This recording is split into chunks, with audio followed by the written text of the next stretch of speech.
Hello friends, welcome to my YouTube channel IES-GATEWiz। Engineering mechanics में जो graphical methods use किए जाते हैं उनके बारे में यहाँ डिस्कस करने वाला हूँ। और बहुत सारे एग्जाम्स में क्वेश्चंस पूछे जाते हैं लाइक ESE और स्टेट के PSC एग्जाम्स में regarding Bow's notation, space diagram, vector diagram, force polygon, आपका फनिकुलर पॉलीगन आप कैसे ड्रॉ करते हो, ये सारे जो बेसिक कंसेप्ट्स हैं वो इस वीडियो के थ्रू मैं कवर करूंगा। सबसे पहले ये देख लेते हैं कि जो हमारे पास मेथड्स अवेलेबल हैं, कोई भी मैकेनिक्स की प्रॉब्लम है वहां पर हमारे पास दो मेथड्स अवेलेबल हैं। एक मेथड हमारे जो आपकी जनरली यूज करते हैं दैट आर एनालिटिकल मेथड्स, और दूसरे मेथड्स जो हम यहां पर डिस्कस करने वाले हैं वो है हमारे ग्राफिकल मेथड्स। ठीक है, एनालिटिक मेथड्स में अगर हम जैसे ट्रस की बात करें, 2D फ्रेम्ड स्ट्रक्चर के एनालिसिस की बात करें तो हमारे पास मेथड्स क्या अवेलेबल है। एक तो हमारा मेथड ऑफ सेक्शन हो गया और मेथड ऑफ जॉइंट्स। ये हमारे मेथड्स जो हैं ये एनालिटिक मेथड्स में आते हैं। ठीक है, और जो ग्राफिकल मेथड्स हैं उसमें हमारे आपका ट्रस के एनालिसिस के रेस्पेक्ट में अगर बात करें तो विलियट मोहर डायग्राम जो है वो हमारा graphical method of truss analysis में है। बट ग्राफिकल एनालिसिस का जो बेसिक्स है वो हम यहां पर डिस्कस करेंगे कि कैसे हमारा ये मेथोडोलॉजी इवॉल्व हुई और कैसे हम इसका यूज मैकेनिक्स की प्रॉब्लम को एनालाइज करने में करते हैं। सबसे पहले तो एक और इंपॉर्टेंट चीज बता देता हूं मैं कि जो हमारी ग्राफिकल मेथड्स में एरर्स होती हैं वो हमारी partly due to personal errors होंगी या फिर हमारी एरर्स होंगी जो हम लीस्ट काउंट ले रहे हैं। इन स्केल्स और जो हम प्रोटेक्टर्स यूज कर रहे हैं एंगल्स और डिस्टेंसेस मेजर करने के लिए, उनमें जो हमारी एरर होगी वो एरर पार्शियली हमारी ग्राफिकल मेथड्स में आ जाती है। तो हम कह सकते हैं कि जो ग्राफिकल मेथड्स हैं वो हमारे लेस एक्यूरेट रिजल्ट देते हैं at compare to analytic method. But advantage क्या है? एडवांटेज हमारा ये है कि हम सिर्फ डिस्टेंस और एंगल का मेजरमेंट करके हम स्ट्रक्चर को एनालाइज कर सकते हैं, स्टैटिक स्ट्रक्चर्स को एनालाइज कर सकते हैं। तो ये हमारा लेस टीडियस टास्क होगा बिकॉज कोई भी हम इसमें हमारा एनालिसिस में कोई भी कैलकुलेशन इन्वॉल्वमेंट नहीं होगी, सिर्फ डिस्टेंस और एंगल मेजरमेंट करेंगे हम और we will get the results. तो सबसे पहले जो हम इसमें पढ़ने वाले हैं that is Bow's notation. Bow's notation के रिगार्डिंग मैंने गुप्ता में भी बताया था, तो यहां पर मैं डिटेल में बोज नोटेशन के बारे में बात कर लेता हूं। बोज नोटेशन जो है ये हमारे एक साइंटिस्ट थे जिन्होंने एक कन्वेंशन दिया। कन्वेंशन क्या दिया? ये लेबलिंग कन्वेंशन दिया कि हम अपनी फोर्सेस को कैसे रिप्रेजेंट कर रहे हैं ग्राफिकल मेथड में। तो it is a method of representing the force.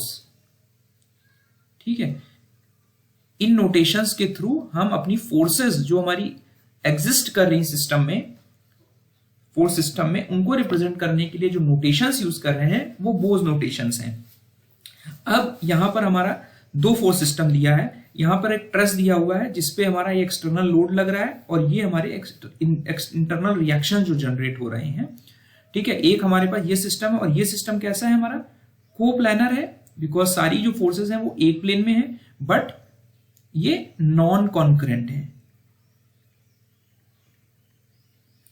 तो ये हमारा coplanar non concurrent force system है। और यहां पर जो राइट साइड में मैंने दिखाया है आपको, ये हमारा कोप्लानर है, बट यहां पर जो फोर्स सिस्टम है वो हमारा कॉन्करेंट फोर्स सिस्टम है।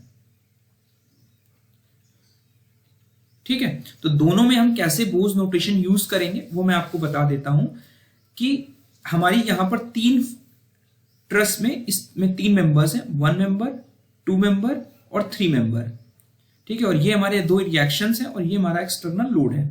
तो जितने भी एक्सटर्नल फोर्सेस या और इंटरनल फोर्सेस हमारे स्ट्रक्चर में जनरेट हो रही हैं, एक्सटर्नल लोड तो हमारे एक्ट कर रहे होंगे, इंटरनल हमारे एक्सटर्नल लोड को रजिस्ट करने के लिए जो हमारा स्ट्रक्चर जनरेट कर रहा होगा वो हमारी इंटरनल रिएक्शंस हैं।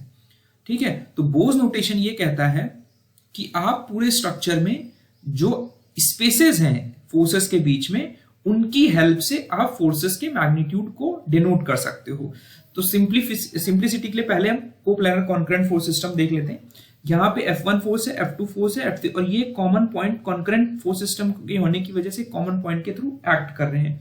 तो सबसे पहला स्टेप आपको ध्यान रखना है कि हमेशा एक डायरेक्शन में आपको जो कन्वेंशन है वो एक डायरेक्शन में करना है, यानी अगर हम क्लॉकवाइज डायरेक्शन में चल रहे हैं तो आपको क्लॉकवाइज डायरेक्शन में ही चलना है। तो आप देखेंगे कि F1 और F2 फोर्स के बीच में जो हमारी स्पेस है, यानी इनकी लाइन ऑफ एक्शन के बीच में ये जो स्पेस है, इस स्पेस को हम मान लेते हैं कि ये स्पेस A है। अब बिकॉज हम क्लॉकवाइज में चल रहे हैं तो हमारी नेक्स्ट फोर्स सिस्टम क्या है, F2 और F3 है। तो इनके लाइन ऑफ एक्शन के बीच में हमारी ये स्पेस है, प्लानर स्ट्रक्चर में ये स्पेस है, इस स्पेस को हम बोल लेते हैं ये बी स्पेस है। तो हमेशा जो स्पेस है वो हमारी कैपिटल लेटर्स में लिखी जाती है। ये इंपॉर्टेंट चीज है कि स्पेस जो है वो कैपिटल लेटर्स में लिखी जाएगी। फिर थर्ड जो फोर्स सिस्टम है वो F3 से F1 है, तो ये थर्ड स्पेस हमारी C है। इस फोर्स सिस्टम में हमारी 3 स्पेसेस हैं A, B, C, जिनको बोज नोटेशन ने कहा कि आपको इनको कैपिटल लेटर्स में लिखना है और एक सीक्वेंस में लिखना है। अगर आप क्लॉकवाइज ले रहे हो तो क्लॉकवाइज लिखना है, अगर आप एंटी क्लॉकवाइज ले रहे हो तो आपको एंटी क्लॉकवाइज डायरेक्शन में लिखना है। तो बोज नोटेशन ने यह कहा कि अब जो आपने स्पेसेस मार्क की फोर्स सिस्टम में, उन स्पेसेस से की हेल्प से आप फोर्स के मैग्नीट्यूड को रिप्रेजेंट कर सकते हो। Suppose because force is a vector quantity, जो इसकी लेंथ है ये मैग्नीट्यूड को रिप्रेजेंट कर रही है और जो इसका डायरेक्शन है वो direction of application of force को रिप्रेजेंट कर रहा है। तो अब हम बोज नोटेशन से ये लिख सकते हैं कि जो हमारा स्पेस ए बी है, ठीक है, ए और बी के बीच में जो हमारी फोर्स है वो है F2 फोर्स। तो हम लिख सकते हैं स्मॉल ए बी जो स्पेस है that will represent the magnitude of force F2। ठीक है, तो हमारा ध्यान रखना है कि जब भी आप डिनोट करोगे स्पेस से फोर्स सिस्टम को तो आप स्मॉल साइज से डिनोट करोगे फोर्स सिस्टम को, स्पेसेस को कैपिटल लेटर्स में, लेकिन इन्हीं स्पेसेस के स्मॉल लेटर से आप फोर्स के मैग्नीट्यूड को रिप्रेजेंट करोगे। तो स्मॉल ए बी हमारा F2 हो गया। फिर से क्लॉकवाइज डायरेक्शन में चल रहे हैं तो हमारा जो BC हो गया वो हमारा रिप्रेजेंट करेगा मैग्नीट्यूड ऑफ F3। जो हमारा CA हो गया ये रिप्रेजेंट करेगा मैग्नीट्यूड ऑफ F1 फोर्स। ठीक है, तो ये सिस्टम जो है ये हमारा कहलाता है बोज नोटेशन, और जो ये डायग्राम बन के आया ये हमारा कहला रहा है स्पेस डायग्राम। ठीक है, और यहां पर हम F2 फोर्स को AB फोर्स से डिनोट कर रहे हैं। अगर हम यहां पर एंटी क्लॉकवाइज डायरेक्शन में लिखते हैं तो हमारा स्टार्टिंग होती है हमारी, अगर F1 से हम स्टार्ट कर रहे थे तो CB will be representing F3 force, BA will be representing F2 force and AC will be representing F1 force. This would have been the sequence.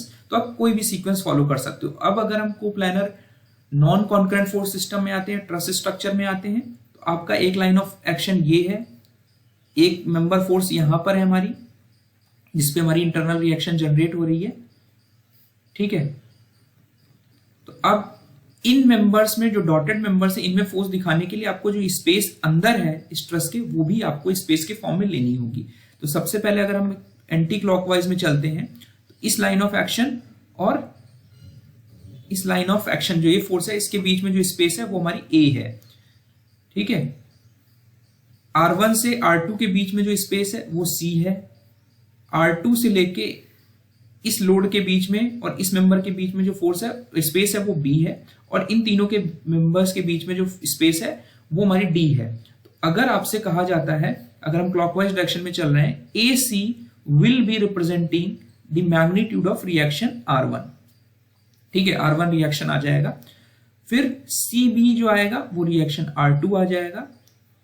अगर आप लिखते हो BD लिखते हैं तो BD will represent the force in the member 2, जो हमारी internal force F2 है।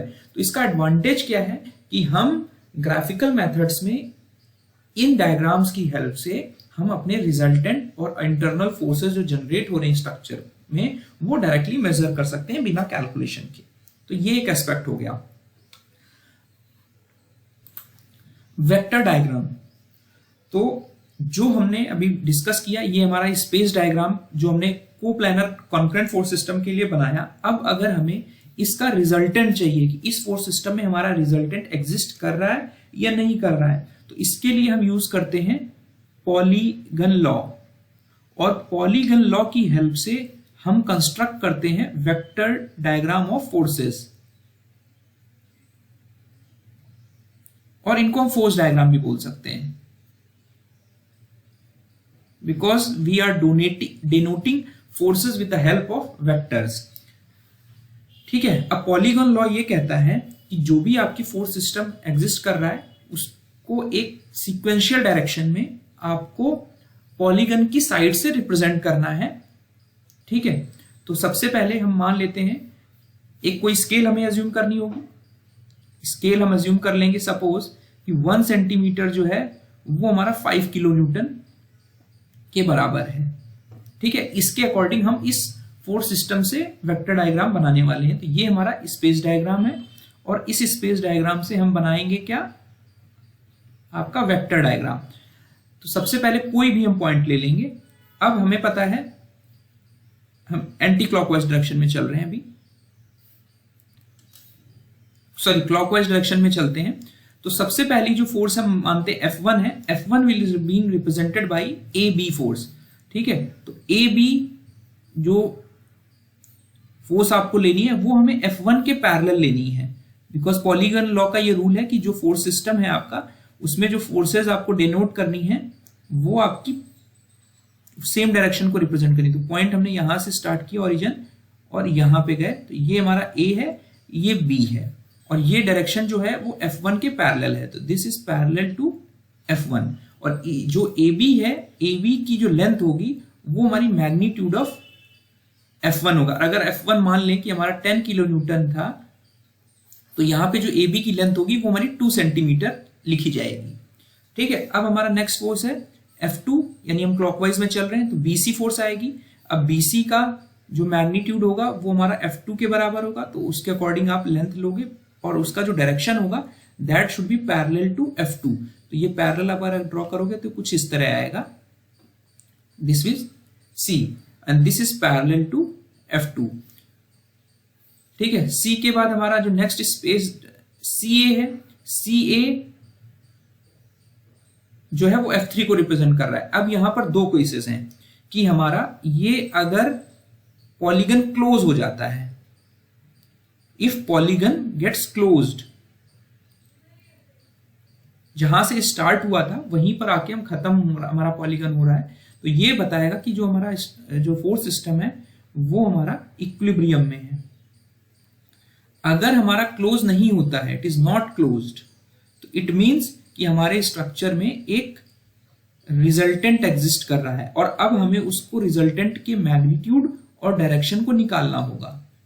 ठीक है, तो हम यहां पर ये मान लेते हैं कि हमारा रिजल्टेंट एग्जिस्ट कर रहा है, इसका मतलब हमारा पॉलीगन क्लोज नहीं होगा।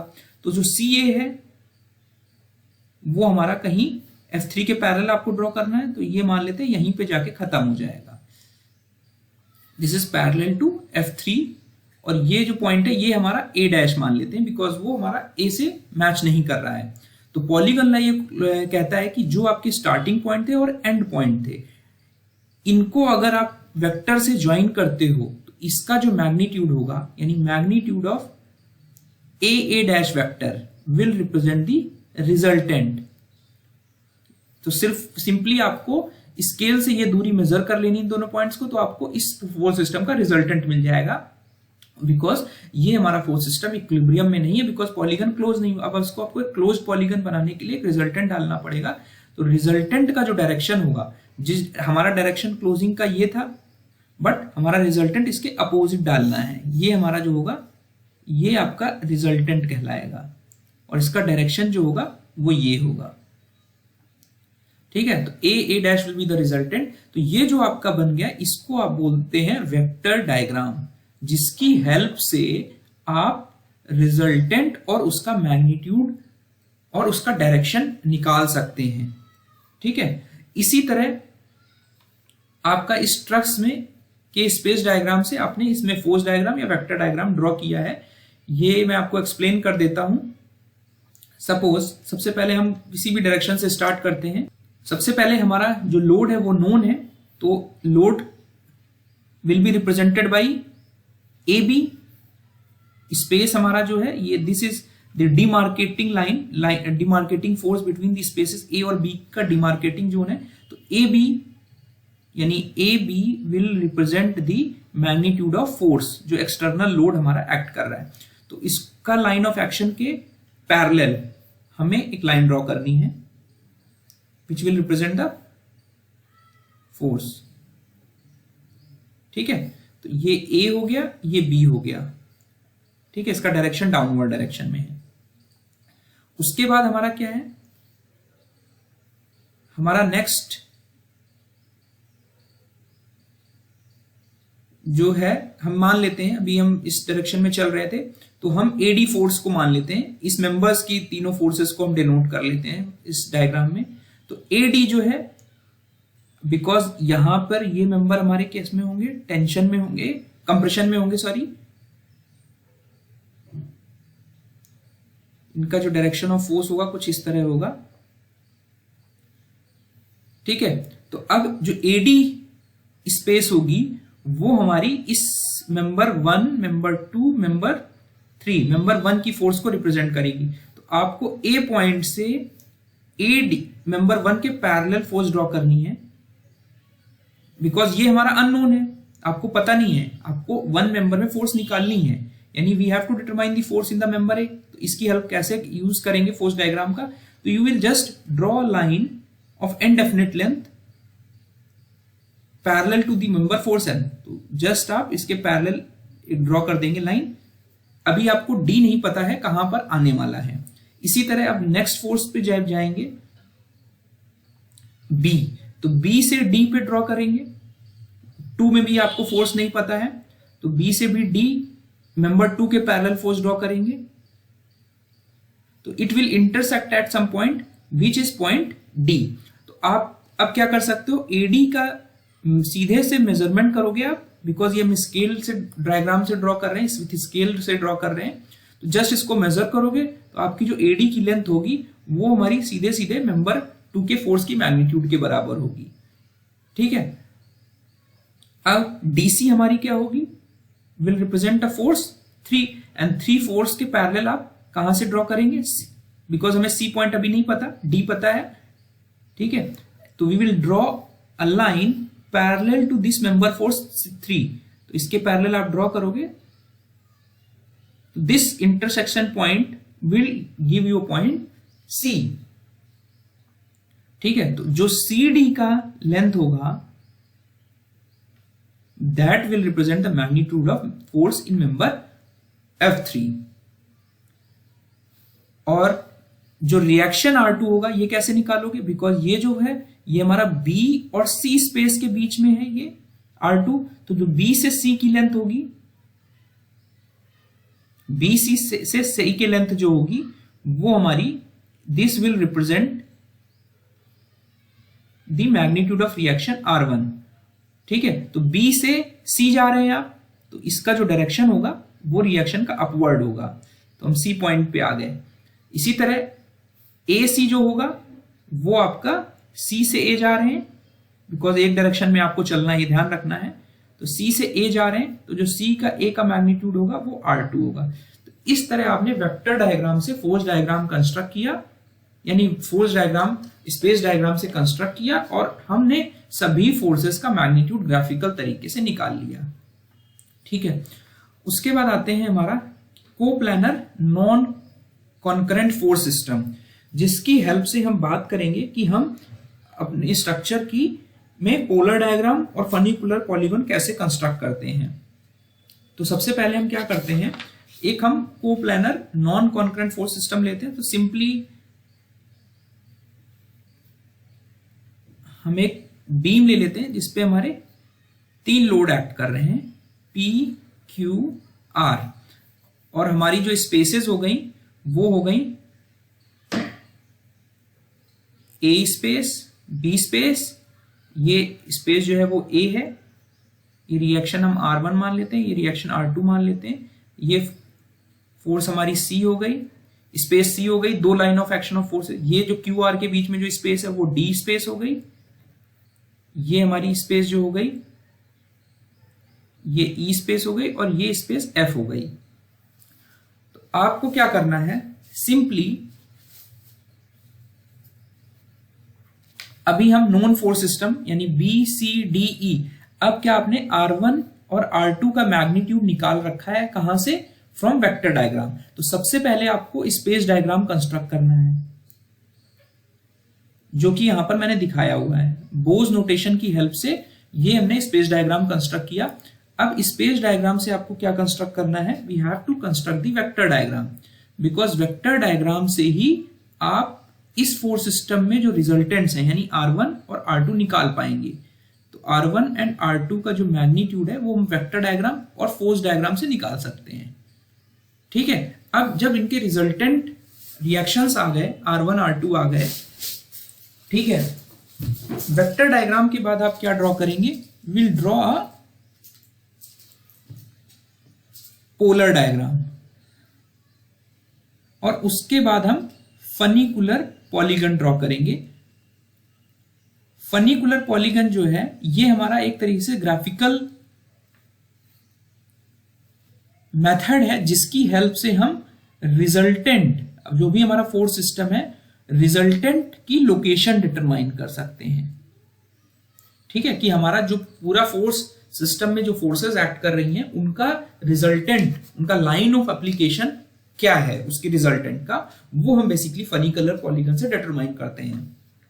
तो अगर इस बीम सिस्टम, इस coplanar non concurrent force system की बात करें, तो सबसे पहले क्या करेंगे आप, ये आपने स्पेस डायग्राम, आपने वेक्टर डायग्राम आपको मैंने जैसे ऊपर बताया वैसे ड्रॉ करके R1 और R2 का मैग्नीट्यूड निकाल लोगे।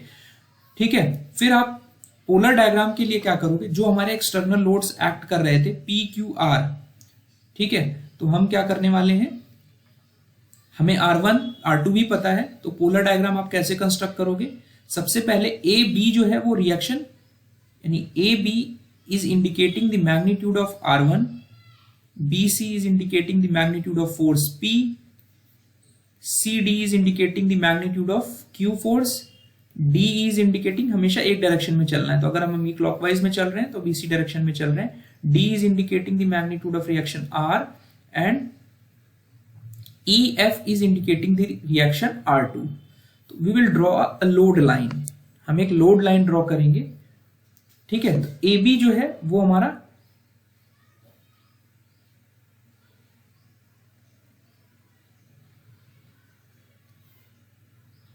A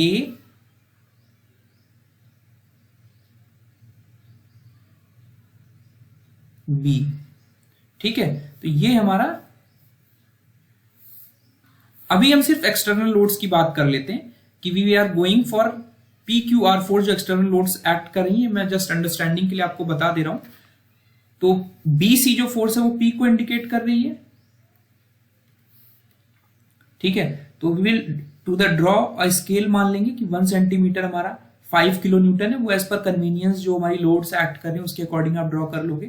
तो B से स्टार्ट हुआ C पे, ठीक है, फिर C से D पर हमारा Q आएगा, तो ये हमारा B, ये C, ये D, और D से E हमारा आएगा, because line of action same है, तो जो आपका वेक्टर डायग्राम बनेगा वो ऐसा बनेगा DE। ठीक है, अभी मैं जस्ट अंडरस्टैंडिंग के लिए आपको बता रहा हूं, R1 R2 को अभी मैं कंसीडर नहीं कर रहा हूं। अभी मैं जब फर्दर गुप्ता एंड गुप्ता के क्वेश्चन सॉल्व करूंगा वहां पर मैं आपको और एलेबोरेट तरीके से इन चीजों को समझा दूंगा। ठीक है, तो आपने ये एक्सटर्नल फोर्स सिस्टम बनाया। एक्सटर्नल फोर्स सिस्टम बनाने के बाद आप एक पॉइंट कहीं भी पूरे स्पेस में कहीं भी ले सकते हो, लेफ्ट में ले सकते हो, राइट में ले सकते हो, जिस पॉइंट को आप बोलोगे पोल। ठीक है, और इस पोल से आप जो हमारा इस ये BCDE पॉइंट्स आए इनको ज्वाइन कर दोगे, एंड दीज स्पेसेस, ये these lines are called rays, इनको आप रेज कहते हैं। अब आप क्या करेंगे, जो हमारा फोर्स सिस्टम एग्जिस्ट कर रहा था कोप्लैनर सिस्टम का, इनको आप एक्सटेंड कर लेंगे फनिकुलर पॉलीगन बनाने के लिए।